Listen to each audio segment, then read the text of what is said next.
విధంగా ఈరోజు మేము చెప్తా ఉన్నాం అధ్యక్ష, మేము ఏపీ రీఆర్గనైజేషన్ యాక్ట్కి సంబంధించి దీంట్లో ముందుకు వెళ్తా ఉన్నప్పుడు ఇంతకుముందు చెప్పినట్టు 33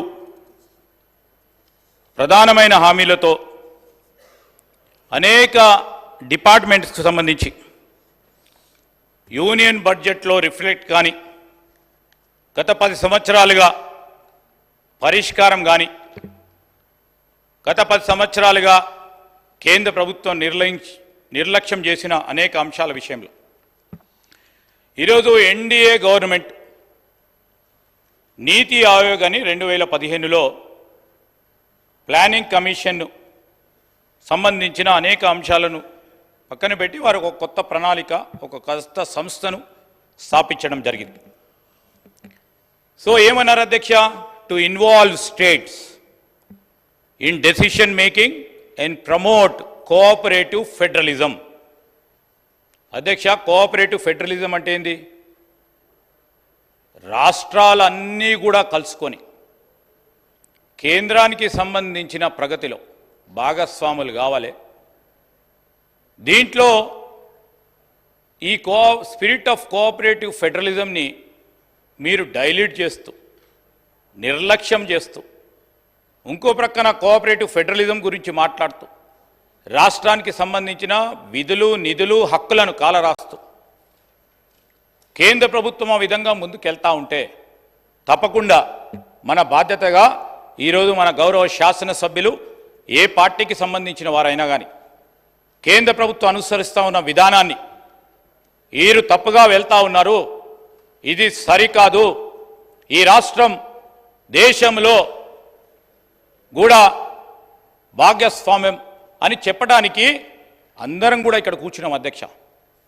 ఈరోజు మేము కాదు అంటే ఈ రాష్ట్రానికి సంబంధించిన ప్రజలకు సంబంధించిన అంశం విషయంలో మేము ముందుండడం లేదు అని అంటే మీరు ఒక్కసారి ఆలోచన చేయమని కోరుతా ఉన్నాను అధ్యక్ష. అదేవిధంగా నీతి ఆయోగ్తో పాటు అనేక సందర్భాల్లో 14th ఫైనాన్స్ కమిషన్కు సంబంధించి రాష్ట్ర ప్రభుత్వం అనేక సంవత్సరాలుగా అడుగుతూ ఉంది. రాష్ట్రానికి సంబంధించిన పన్నుల డెవల్యూషన్ని 42% మీకు వచ్చే గ్రాస్ ట్యాక్స్ రెవెన్యూలో ఇవ్వాలని కోరితే, డిమాండ్ చేస్తే దాన్ని కూడా పక్కన పెట్టడం జరిగింది అధ్యక్ష.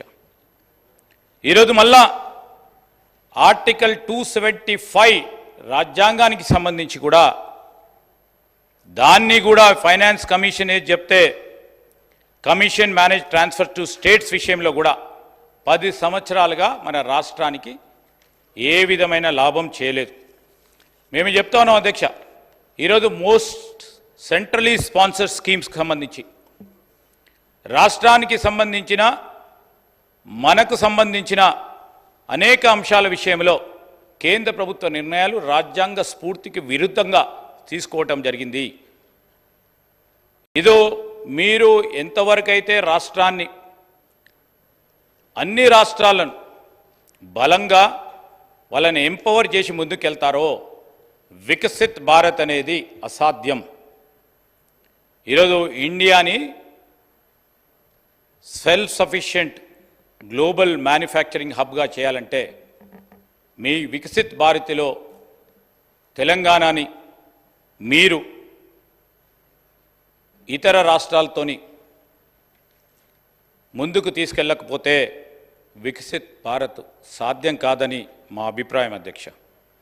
ఈరోజు మీ సెంట్రల్ స్పాన్సర్డ్ స్కీమ్స్లోని కానీ, ఇంటరిమ్ బడ్జెట్కు సంబంధించిన ఆ అంశంలోనే కానీ, ఈరోజు మళ్ళా మనకు సంబంధించిన tax incentives and industrial development విషయంలో కానీ, పవర్ యూటిలిటీ పేమెంట్స్ విషయంలో కానీ గత 10 సంవత్సరాల నుంచి అనేక సందర్భాల్లో రాష్ట్ర ప్రభుత్వం కోరుతా ఉన్న ఏదైతే పవర్ డ్యూస్కు సంబంధించి కానీ, ట్రైబల్ యూనివర్సిటీ ఇన్ తెలంగాణకు సంబంధించి మరి AP reorganisation act mandates the establishment of Telangana University in Telangana, Tribal University in Telangana.